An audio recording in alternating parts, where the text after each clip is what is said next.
வணக்கம் நண்பர்களே. ஜனநாயகம் எப்போ ரிலீஸ் ஆகும்னு சொல்லிட்டு இன்னும் யாருக்குமே தெரியல. ஏன்னா நேத்து நடந்த வாதத்தில வந்து பார்த்தீங்கன்னா, என்னன்னு சொல்லிட்டு மறுபடியும் ஒண்ணுமே எந்த ஒரு அப்டேட்டும், முயற்சியும் வந்து ஆ வரும் ரிலீஸ் ஆகுறதுக்கான வாய்ப்பு இருக்குமான்னு ஒண்ணுமே புரியல. பட் இருந்தாலும் வந்து இந்த அரசியல் பின்னோக்கு காரணங்கள் தான், வேற எதுவுமே கிடையாது. அவர் அரசியல்ல வந்துட்டாரு அப்படின்னு சொல்றதுக்காக அந்த கடைசி படம் அப்படின்னு கூட பார்க்காம, ஸோ அவர வந்து ஹோல்ட் பண்ணி வச்சிருக்காங்க. அந்த படத்தையும் சரி, அவரையும் சரி ஹோல்ட் பண்ணியிருக்காங்க. ஸோ இது அவர ஏன் ஹோல்ட் பண்ணி வச்சிருக்காங்கன்னா, யாரோட கூட்டணி வரப்போறாரு? ஏன்னா டைரக்ட் அவர் வந்து பார்த்தீங்கன்னா, பிஜேபிய வந்து பேசிட்டு இருக்காரு. அண்ணன் சீமான் மாரி காசு குடுக்கலன்னா அவங்கள பத்தி பேசுறது, காசு குடுத்தா அவங்கள பத்தி நல்ல மாரியா பேசுறது, அந்த மாரி கிடையாது. 2டே 2 தான். 2டே 2 எதிரின்னு சொல்லிட்டு டைரக்ட்டா சொல்லிட்டு அவர் பேசிட்டு இருக்காரு.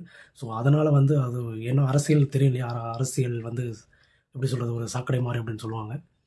அதில விழுந்துட்டாரு. பட் என்ன சொல்றது? அட்லீஸ்ட் இவர் படமாவது நடிச்சுட்டு போயிருந்தாவது நல்லா இருந்திருக்குமோ என்னவோ தெரியல. பட் எலக்ஷனுக்கு முன்னாடி வருமா என்னான்னு தெரியல. அட்லீஸ்ட் எலக்ஷன் கழிஞ்சியாவது வருமோ அப்படின்னு சொல்லிட்டு பார்க்கலாம். வணக்கம் நண்பர்களே. ஜனநாயகம் எப்போ ரிலீஸ் ஆகும்னு சொல்லிட்டு இன்னும் யாருக்குமே தெரியல. ஏன்னா நேத்து நடந்த வாதத்தில வந்து பார்த்தீங்கன்னா, என்னன்னு சொல்லிட்டு மறுபடியும் ஒண்ணுமே எந்த ஒரு அப்டேட்டும், முயற்சியும் வந்து ஆ வரும் ரிலீஸ் ஆகுறதுக்கான வாய்ப்பு இருக்குமான்னு ஒண்ணுமே புரியல.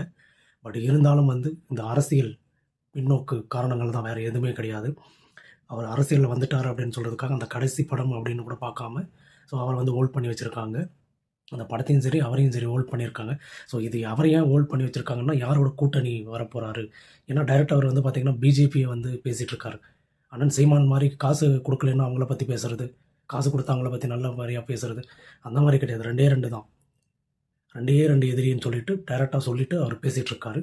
ஸோ அதனால வந்து அது ஏன்னா அரசியல் தெரியும் இல்லையா? அரசியல் வந்து எப்படி சொல்றது? ஒரு சாக்கடை மாரி அப்படின்னு சொல்லுவாங்க.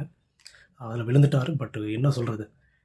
அட்லீஸ்ட் இவர் படமாவது நடிச்சுட்டு போயிருந்தாவது நல்லா இருந்திருக்குமோ என்னவோ தெரியல. பட் எலக்ஷனுக்கு முன்னாடி வருமா என்னான்னு தெரியல. அட்லீஸ்ட் எலக்ஷன் கழிஞ்சியாவது வருமோ அப்படின்னு சொல்லிட்டு பார்க்கலாம்.